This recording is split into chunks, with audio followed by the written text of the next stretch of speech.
कर रही तो समझ लेना अगले जन्म में ये समझ लेना कि ये गाय थी और तू घर की मालकिन थी। ये दरवाजे पे आती थी और तू रोटी एक बार देने के बाद वो फिर आ जाती थी, दूसरी बार तो तू डंडा लेकर बैठ जाती थी। इसलिए बहू भी एक बार चाय देने के बाद दूसरी बार घुर्रा के देखती है, वो भी घुर्रा के देखती है। एक बार चाय देगी, दूसरी बार तुमने बोला तो घुर्रा के बोलेगी, एक बार दे देगी, दूसरी बार घुर्रा के बोलेगी, एक बात का जवाब सही से देगी, दूसरी बार घुर्रा के बोलेगी। क्योंकि तुम भी ऐसे ही थे, एक बार रोटी देते थे, दूसरी बार डंडा लेके बैठ जाते थे। हट चल, कहां से आ गई? घर के लोगों से कहते थे अभी तो आई थी, अभी तो रोटी दी थी, भगा इसको यहाँ से। डंडा लेके बैठ गए, चिल्ला चोट कर दी, एक लोटा पानी भर के लाई और डाल दिया।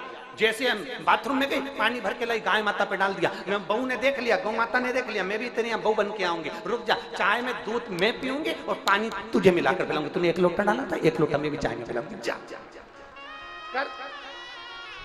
मत बुरे कर्म कर बंदे वरना पछताएगा, भगवान की आंखों से तू बच नहीं पाएगा, तू बच नहीं पाएगा। तुमने उस पे एक लोटा पानी डाला तो उसने गौ माता जो बहू बन के आई ना, उसने भी एक काम करा बहुत जोरदार। वो भी जब चाय बनाती थी तब एक लोटा पानी मिला देते थे टुकरिया की, चाय पानी डाला ना तुमने। अच्छा कर्म करिए अच्छा मिलेगा, श्रेष्ठ कर्म करिए श्रेष्ठ मिलेगा। कौन ने कहा कि घर में जो रोटी बने वो आखिरी में गाय को दो? जब हमारे घर में पहली रोटी गौ माता की बनती है तो सबसे पहले गौ माता के मुख में जाना चाहिए।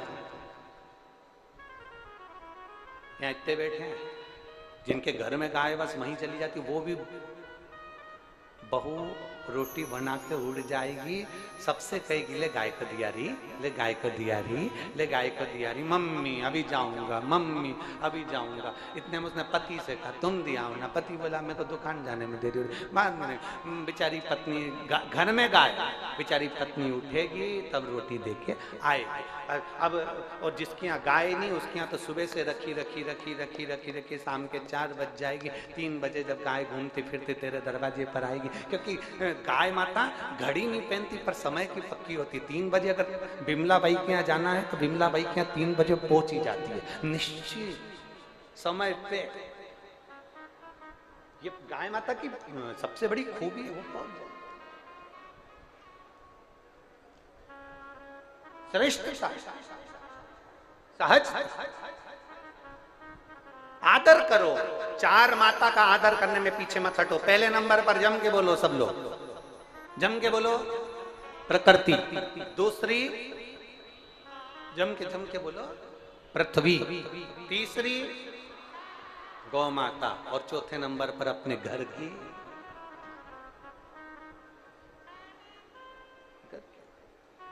केवल नवरात्रि में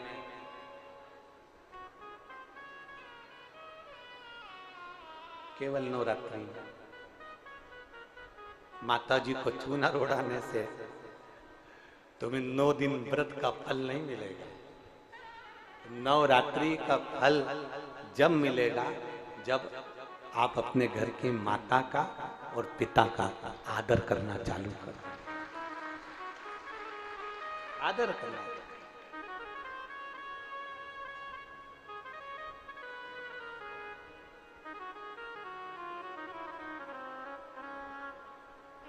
तो कहते हैं ना, सब कुछ मिल जाता है दुनिया में, माई ना मिले। माई के दुधवन जैसन कौ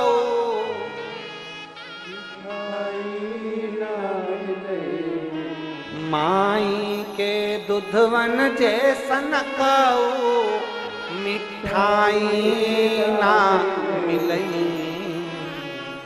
सब कुछ मिल जाता है दुनिया में पर माई ना मिलई। सब कुछ मिल जाता है दुनिया में पर माई।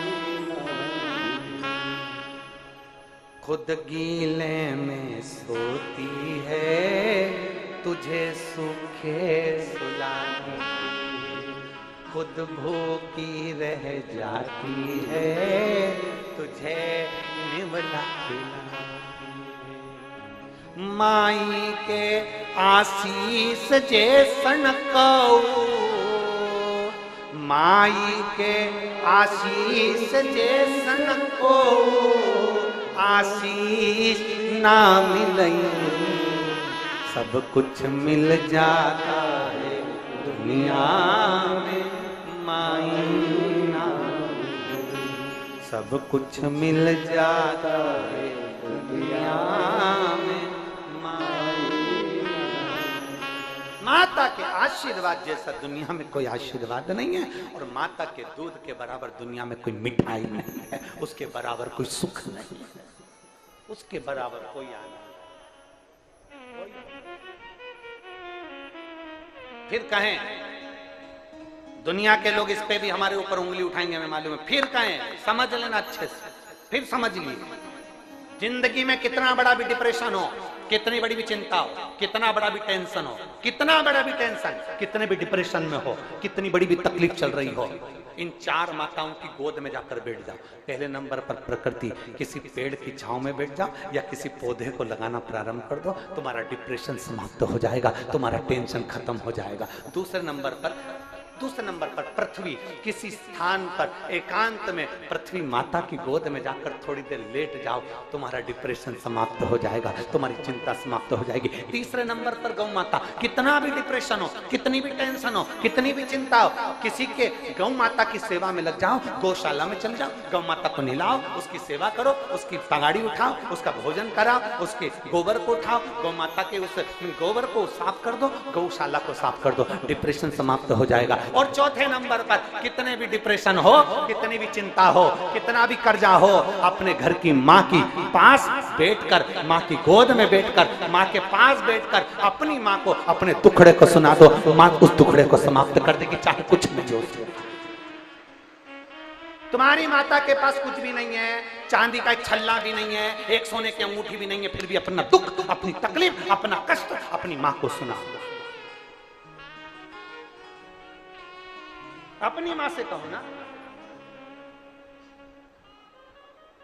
कई बेटियां कई बेटे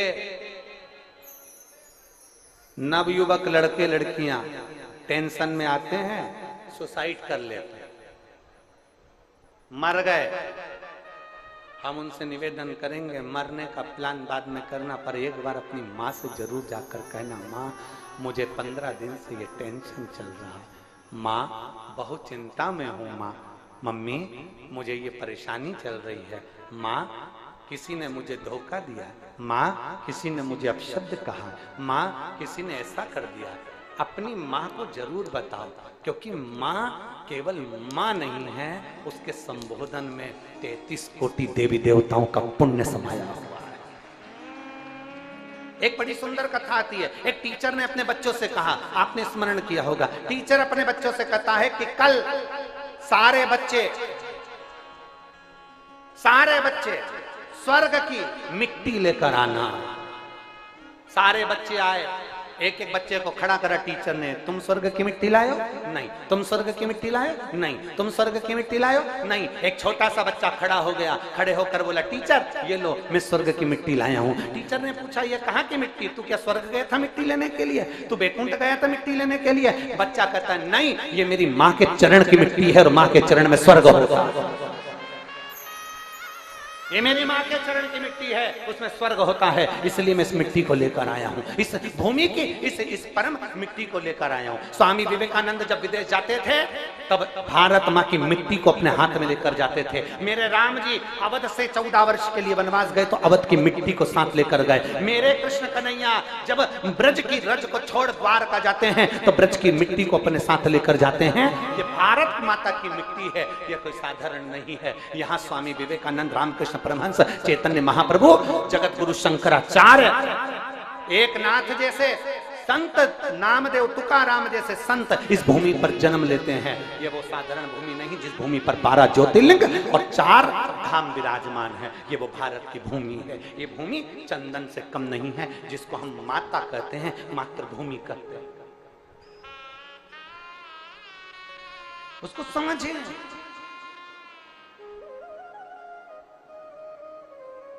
उसको पहचाने, उसको जानने का प्रयास करें। अब लोग कहते हैं गुरुजी आप अपनी कथा में ये प्रकृति की बात लेकर आते हो, आप आपकी कथा में गौ माता की बात लेकर आते हो, आप अपनी कथा में पृथ्वी की बात लेकर आते हो, माताओं की बात लेकर आते हो, क्योंकि मेरी पूरी शिव महापुराण में प्रकृति की चर्चा है, मेरी पूरी शिव महापुराण में बेलपत्र के वृक्ष की चर्चा है, मेरी पूरी शिव महापुराण में नंदी और गौ माता की चर्चा है। भगवान शंकर एक अवतार गौ माता के उदर से भी लेते हैं, नंदीश्वर बनकर पैदा होते हैं। गौ माता के शरीर से भी भगवान उत्पन्न होते हैं।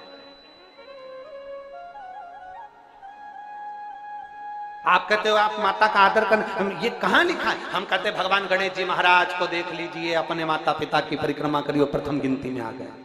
जितने भी चरित्र सुनाए जाएंगे शिव महापुराण में, एक एक चरित्र हमारी इस शिव पुराण का है, उसमें अध्ययन करो। आप अंदर उतरो तो सही। हमने अभी कहा समुद्र के किनारे पर घूमने से कुछ नहीं मिलेगा, समुद्र की लहरों में नहाने से कुछ नहीं मिलेगा, समुद्र की गहराई में जाना पड़ेगा तो मोती निकलेगा। उसी तरह शिव महापुराण के अंदर प्रवेश करोगे तो बहुत मोती छुपे हुए, उसको निकालना है,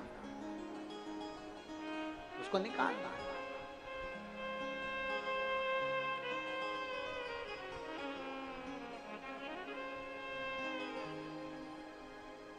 उसको वो कहते हैं धन का बिस्तर मिल जाए पर नींद को तरसे, धन का बिस्तर मिल जाए पर नींद को तरसे, और कांटों पर भी सोकर आए किसी के मन को चैन। अरे कोई कारण होगा, अरे कोई कारण होगा। एक झोली में फूल भरे हैं, एक झोली में कांटे, तेरे बस में कुछ भी नहीं, वो बांटने वाला बांटे।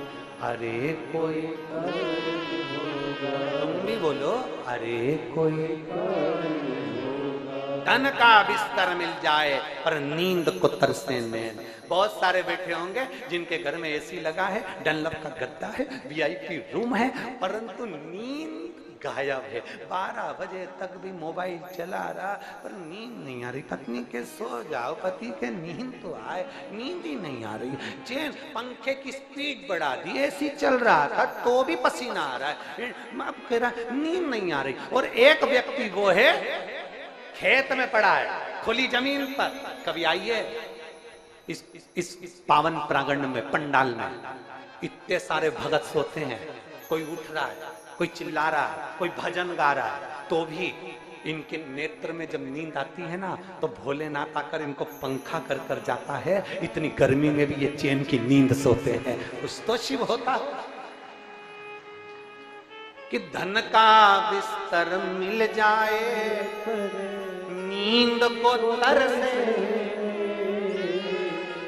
कई बैठे हैं यहाँ जिनको नींद नहीं आती, रात में 11-12 बजे तक भी, उसके बाद भी बैठे हैं थोड़ी देर। भगवान जब नींद आई ज्यादा तो फिर नींद की गोली खा ली।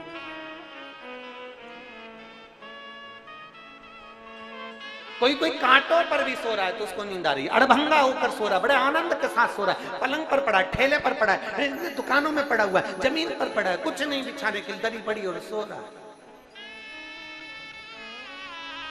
यहाँ इतनी माताएं, रात्रि को भाई लोग रहते हैं, माताएं रहती है, बच्चे रहते हैं। मैं पूछूं इनसे, आप में से कितने लोग डनलप के गद्दे पर सो रहे हैं? यहाँ पर कोई गद्दा है आपके पास में? अरे बोलो तो जम के। कोई बिछाने के लिए गादी लाए हो? नहीं। काय पे सोते हो? नीचे जमीन है, दरी बिछी है, सो रहे हैं अड़भंग होकर आनंद के साथ। क्या किसको रोइए, चादर ताने के साथ।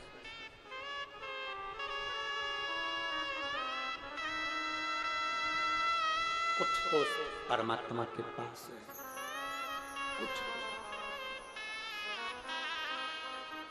उसने अपने पास में ना जाने क्या क्या रख रखा है, ये तो वही जान सकता है। वही एक पत्र है, देखो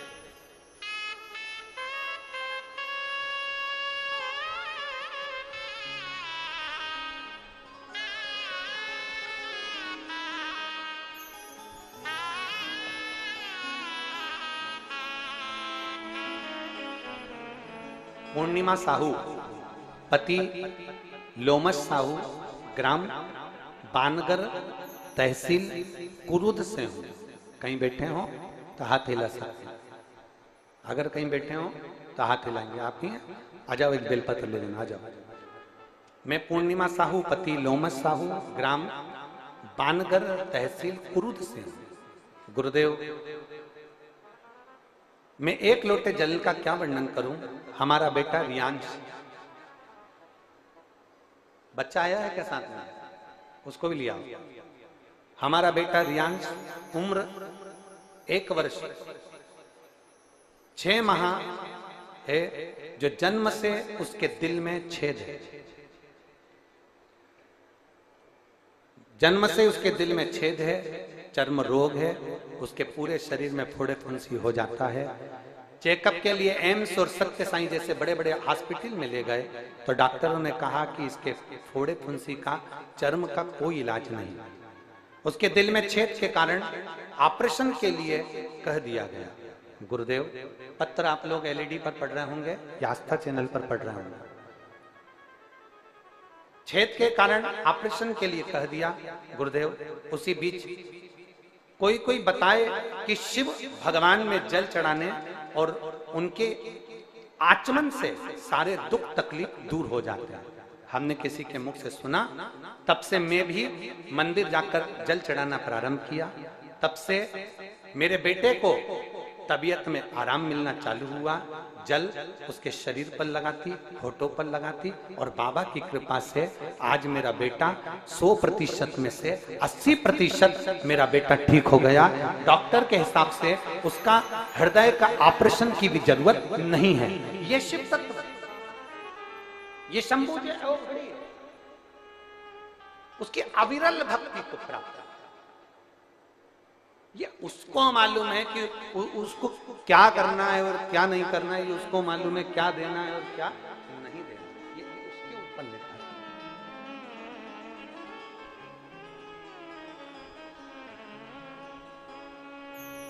और धन का बिस्तर मिल जाए पर नींद को तरसे, कांटों पर होकर आए किसी के मन को। अरे कोई कारण होगा, अरे कोई कारण होगा, अरे कोई कारण होगा, अरे कोई कारण होगा। और कितना सुंदर प्रसंग कहा कि सांप भी डस ले तो मिल जाए किसी को जीवन का। किसी का एक्सीडेंट हो गया, ऐसा लग रहा है कि बिल्कुल एक्सीडेंट हो गया, तो भी बाबा ने उसको बचा लिया। ऐसा आया हाथ पर उठा कर ले गया, ऐसा आया हथेली पर उठा लिया।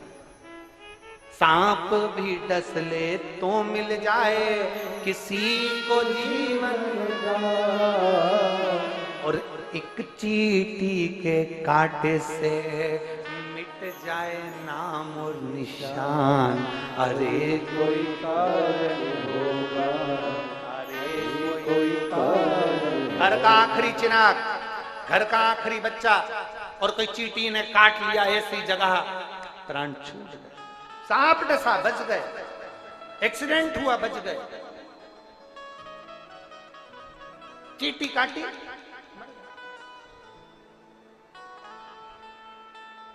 चींटी काटी,